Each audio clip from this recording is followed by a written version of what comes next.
আমি মরহুম বকুল মিয়ার ছেলে। আমার বাবা ঢাকা রিক্সা চালাতেন।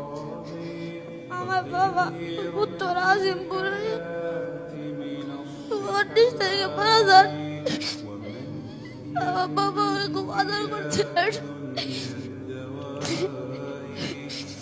তিনি খুব আদর করতেন।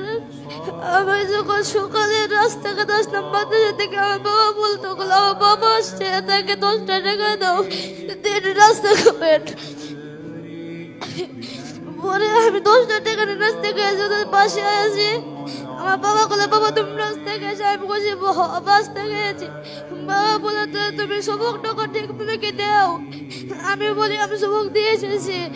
বাবা বলে, বাবা তুমি ভালো করে পড়ো, আমার বংশে কোনো হাফেজ টাফেজ নাই, তার জন্য তোমাকে আমি মাদ্রাসা ভর্তি করে দিয়েছি, তুমি আমাকে জানাজা করে দিন মাটি দিতে পারো। কিন্তু খুব দুঃখের বিষয়, আমি আমার বাবাকে জানাজা করে মাটি দিতে পারিনি। জানাজা ছিলাম কিন্তু জানাজা নামাজ পড়াইতে পারিনি। জি। ওর বাবার স্বপ্ন ছিল সে হাফেজ হবে, বড় হবে, ওর বাবা জানাজা পড়াবে। তার দুঃখের জায়গাটা হলো সে হয়তো স্পষ্ট করে বলতে পেরেছে কিনা, সে বলছে যে আমি আমার বাবার জানাজা পড়াতে পারিনি, এই দুঃখটা আমার রয়ে গেল। কারণ আমি ছোট মানুষ, আমি বড় হব, বাবা বড় হওয়ার পরে মারা যাবে, জানাজা পড়াবো, সেই সুযোগটা আমার হয়নি।